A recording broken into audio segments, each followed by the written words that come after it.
یا گوشت کے لوتھڑے کی طرح ہوگا اور حرکت کر رہا ہوگا۔ یہ لوگ مسلمانوں کے بہترین گروہ سے بغاوت کریں گے۔ حضرت ابو سعید نے کہا کہ میں گواہی دیتا ہوں کہ میں نے یہ حدیث رسول اللہ صلی اللہ علیہ وسلم سے سنی تھی، اور میں گواہی دیتا ہوں کہ حضرت علی بن ابی طالب نے ان سے جنگ کی تھی، یعنی خوارج سے۔ اس وقت میں بھی حضرت علی کے ساتھ تھا، اور انہوں نے اس شخص کو تلاش کرایا جسے نبی صلی اللہ علیہ وسلم نے اس گروہ کی علامت کے طور پر بتایا تھا۔ آخر وہ لایا گیا، وہ مل گیا اور اسے لایا گیا۔ میں نے اسے دیکھا تو اس کا پورا حلیہ بالکل نبی صلی اللہ علیہ وسلم کے بنائے گئے اور بیان کیے گئے اوصاف کے مطابق تھا، جس طرح سے رسول اعظم نے بتایا تھا بالکل ویسے ہی تھا۔ متفق علیہ۔ جس طرح ایک تیر کمان سے نکلنے کے بعد شکار کو چھیدتا ہوا گزر جانے پر بھی بالکل صاف شفاف نظر آتا ہے، حالانکہ اس سے شکار زخمی ہو کر خاک و خون میں تڑپ رہا ہے، چونکہ نہایت تیزی کے ساتھ اس نے اپنا فاصلہ طے کیا ہے، اس لیے خون وغیرہ کا کوئی اثر اس کے کسی حصے پر دکھائی نہیں دیتا۔ اسی طرح وہ لوگ بھی دین سے بہت دور ہوں گے، لیکن بظاہر بے دینی کے اثرات ان میں کہیں نظر نہ آئیں گے۔ یہ مردود خارجی تھے جو حضرت علی اور مسلمانوں کے خلاف اٹھ کھڑے ہوئے تھے۔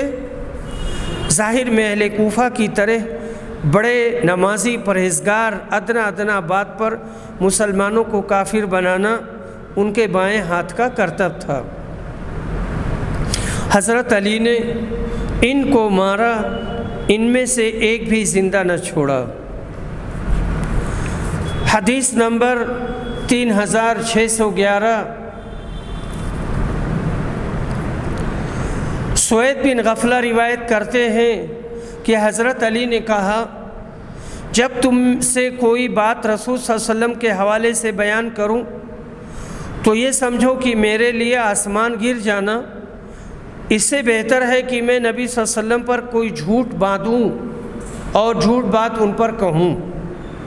البتہ جب میں اپنی طرف سے کوئی بات تم سے کہوں تو لڑائی اور تدبیر اور فریب ہی کا نام ہے۔ تو لڑائی تو اس طرح سے یہ بات ہے، تو لڑائی تو تدبیر اور فریب ہی کا نام ہے، اس میں کوئی بات بنا کر کہوں تو ممکن ہے۔ دیکھو، میں نے رسول صلی اللہ علیہ وسلم سے سنا ہے، آپ نے کہا تھا کہ آخری زمانہ میں کچھ لوگ ایسے پیدا ہوں گے جو کم عمر والے اور نوجوان ہوں گے، کم عقل اور بیوقوف ہوں گے، یعنی عام طور سے جن کی عمر کم ہوتی ہے تو ان کے تجربے پختہ نہیں ہوتے ہیں، باتیں وہ کہیں گے جو دنیا کی سب سے اچھی ہوں گی، لیکن اسلام سے اس طرح صاف نکل چکے ہوں گے جیسے تیر جانور کے پار نکل جاتا ہے۔ ان کا ایمان ان کے حلق سے نیچے نہیں اترے گا۔ تم انہیں جہاں بھی پاؤ قتل کر دو، کیونکہ ان کے قتل سے قاتل کو قیامت کے دن ثواب ملے گا۔ متفق علیہ۔ کہیں گے قرآن پر چلو، قرآن کی آیتیں پڑھیں گے، ان کا معنی غلط کریں گے، ان سے خارجی مراد ہیں۔ یہ لوگ جب نکلے تو حضرت علی سے کہتے تھے کہ قرآن پر چلو۔ اللہ تعالیٰ فرماتا ہے ان الحکم الا للہ، سورہ انعام آیت نمبر 57۔ تم نے آدمیوں کو کیسے حکم مقرر کر دیا ہے؟ اور اس بنا پر معاویہ اور علی ہر دو کی تکفیر کرتے تھے۔ حضرت علی نے فرمایا کلمۃ حق ارید بها الباطل، یعنی یہ بات تو برحق ہے مگر اس سے یہ لوگ غلط معنی لے رہے ہیں۔ جتنے گمراہ فرقے ہیں وہ سب اپنی دانست میں قرآن سے دلیل پکڑتے ہیں، مگر ان کی گمراہی اس سے کھل جاتی ہے کہ قرآن کی تفسیر اس طرح نہیں کرتے جو نبی اکرم و صحابہ کرام سے ماثور ہے، جن پر قرآن اترا تھا اور جو اہل زباں تھے۔ یہ کل کے بچے قرآن سمجھ گئے اور صحابہ، تابعین اور خود پیغمبر صاحب جن پر قرآن اترا تھا انہوں نے نہیں سمجھا۔ یہ بھی کوئی بات ہے؟ آج کل کے اہل بدعت کا بھی یہی حال ہے، جو آیات قرآنی سے اپنے عقائد باطلہ کے اثبات کے لیے دلائل پیش کر کے آیات قرآنی کے معنی و مطالب مسخ کر کے رکھ دیتے ہیں اور انہیں بدل دیتے ہیں۔ وحیدی حدیث نمبر 3612، خباب بن عرت رضی اللہ عنہ روایت کرتے ہیں کہ ہم نے رسول صلی اللہ علیہ وسلم سے شکایت کی، آپ اس وقت اپنی چادر پر ٹیک لگائے ہوئے کعبہ کے سائے میں بیٹھے تھے۔ ہم نے آپ کی خدمت میں عرض کیا کہ آپ ہمارے لیے مدد کیوں نہیں طلب کرتے، ہمارے لیے اللہ سے دعا کیوں نہیں کرتے؟ ہم کافروں کی ایذا دہی سے تنگ آ چکے ہیں، ہمیں بہت ستا رہے ہیں۔ آپ نے فرمایا، ایمان لانے کی سزا میں تم سے پہلی امتوں کے لوگوں کے لیے گڑھا کھودا جاتا اور انہیں اس میں ڈال دیا جاتا، پھر ان کے سر پر آرا رکھ کر ان کے 2 ٹکڑے کر دیے جاتے، پھر بھی وہ اپنے دین سے نہ پھرتے، لوہے کے کنگھے ان کے گوشت میں دھنسا کر ان کی ہڈیوں اور پٹھوں پر پھیرے جاتے، پھر بھی وہ اپنا ایمان نہ چھوڑتے۔ اللہ کی قسم، یہ امر بھی کمال کو پہنچے گا، یعنی اسلام، اور ایک زمانہ آئے گا کہ ایک سوار مقام صنعاء سے حضرموت تک سفر کرے گا۔ یہ دونوں شہر کے نام ہیں، جگہ کے نام ہیں، لیکن راستوں کے پرامن ہونے کی وجہ سے اسے اللہ کے سوا اور کسی کا ڈر نہیں ہوگا، یا صرف بھیڑیے کا خوف ہوگا کہ کہیں اس کی بکریوں کو نہ کھا جائے، لیکن تم لوگ جلدی کرتے ہو۔ نبی صلی اللہ علیہ وسلم کی ایک پیشگوئی بھی اپنے وقت پر پوری ہو چکی ہے، اور آج سعودی دور میں بھی حجاز میں جو امن و امان ہے وہ بھی اس پیشگوئی کا مصداق قرار دیا جا سکتا ہے۔ حدیث نمبر 3613، انس بن مالک روایت کرتے ہیں کہ نبی اکرم صلی اللہ علیہ وسلم کو ایک دن ثابت بن قیس نہیں ملے، تو ایک صحابی نے کہا، اللہ کے رسول، میں آپ کے لیے ان کی خبر لاتا ہوں۔ چنانچہ وہ ان کے یہاں آئے تو دیکھا کہ اپنے گھر میں سر جھکائے بیٹھے ہیں۔ اس نے پوچھا، کیا حال ہے؟ انہوں نے کہا کہ برا حال ہے۔ ان کی عادت تھی کہ نبی صلی اللہ علیہ وسلم کے سامنے اونچی آواز میں بات کر جایا کرتے تھے۔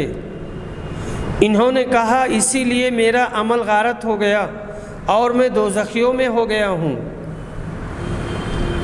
وہ صحابی رسول اعظم کی خدمت میں گئے اور آپ کو اطلاع دی کہ ثابت یوں کہہ رہے ہیں۔ موسیٰ بن انس نے بیان کیا، لیکن دوسری مرتبہ وہی صحابی حضرت ثابت کے پاس ایک بڑی خوشخبری لے کر واپس ہوئے۔ رسول اکرم نے ان سے کہا تھا، ثابت کے پاس جاؤ اور اس سے کہو کہ وہ اہل جہنم میں سے نہیں ہے بلکہ وہ اہل جنت میں سے ہے۔ ثابت بن قیس بن شماس مشہور صحابی ہیں، نبی اکرم کے سچے جانثاروں میں سے تھے۔ بعض افراد کی بلند آواز سے بات کرنے کی عادت ہوتی ہے، ان کی آواز تھوڑی اونچی ہوتی ہے۔ ثابت رضی اللہ عنہ کی ایسی ہی عادت تھی۔ اس کی مطابقت ترجمہ باب سے یوں ہے کہ جیسی نبی اکرم نے ثابت کو بشارت دی وہ سچی ہوئی، یعنی جیسے آپ نے ان کو بشارت دی ویسے ہی ہوئی جیسے کہی گئی تھی بات۔ ثابت جنگ یمامہ میں شہید ہو کر درجہ شہادت کو پہنچے۔ حدیث نمبر 3614،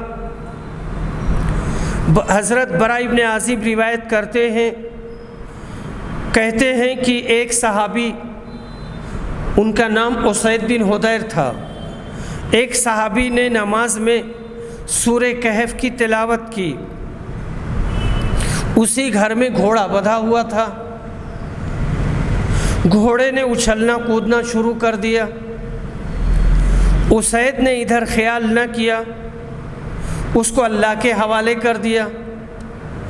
اس کے بعد جب انہوں نے سلام پھیرا تو دیکھا کہ بادل کے ایک ٹکڑے نے ان کے سارے گھر پر سایہ کر رکھا ہے۔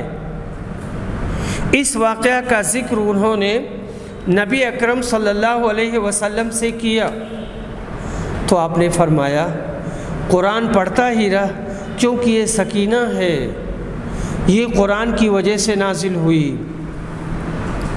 حدیث نمبر 3615، اور یہ حدیث جو بھی میں نے سکینہ والی حدیث جو میں نے بھی پڑھی ہے وہ متفق علیہ ہے۔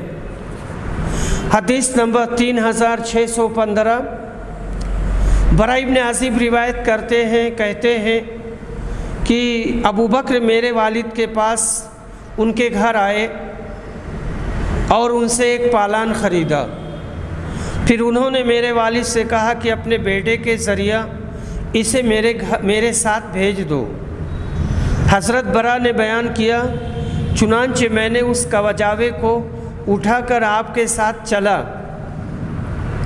اور میرے والد اس کی قیمت کے روپے پرکھوانے لگے اور گننے لگے۔ میرے والد نے ان سے پوچھا، اے ابو بکر مجھے وہ واقعہ سناؤ جب تم نے رسول صلی اللہ علیہ وسلم کے ساتھ غار ثور سے ہجرت کی تھی، تو آپ دونوں نے وہ وقت کیسے گزارا تھا؟ اس پر انہوں نے بیان کیا کہ جی ہاں، رات بھر تو ہم چلتے رہے اور دوسرے دن صبح کو بھی، لیکن جب دوپہر کا وقت ہوا اور راستہ بالکل سنسان پڑ گیا کہ کوئی بھی آدمی گزرتا ہوا دکھائی نہ دیتا تھا، تو ہمیں ایک لمبی چٹان دکھائی دی، اس کے سائے میں دھوپ نہیں تھی۔ ہم وہاں اتر گئے اور میں نے خود نبی صلی اللہ علیہ وسلم کے لیے ایک جگہ اپنے ساتھ ٹھیک کر دی، یعنی صاف کر دیا، پتھر ہٹا دیا، کانٹا ہٹا دیا اور ایک چادر وہاں بچھا دی۔ پھر میں نے عرض کیا، اللہ کے رسول آپ یہاں آرام فرمائیں، میں نگرانی کروں گا۔ نبی صلی اللہ علیہ وسلم سو گئے اور میں چاروں طرف حالات دیکھنے کے لیے نکلا۔ اتفاق سے مجھے ایک چرواہا ملا، وہ بھی اپنی بکریوں کے ریوڑ کو اسی چٹان کے سائے میں لانا چاہتا تھا جس کے تلے میں نے وہاں پڑاؤ ڈالا، وہی اس کا بھی ارادہ تھا۔ میں نے اس سے پوچھا کہ تو کس قبیلے سے ہے؟ اس نے بتایا کہ مدینہ یا مکہ کے فلاں شخص سے۔ میں نے اس سے پوچھا کہ تیری بکریوں سے دودھ مل سکتا ہے؟ اس نے کہا کہ ہاں۔ میں نے پوچھا کیا ہمارے لیے تو دودھ نکال سکتا ہے اور دودھ دو سکتے ہو؟ اس نے کہا کہ ہاں۔ چنانچہ وہ بکری پکڑ کے لایا۔ وآخر دعوانا الحمد للہ رب العالمین۔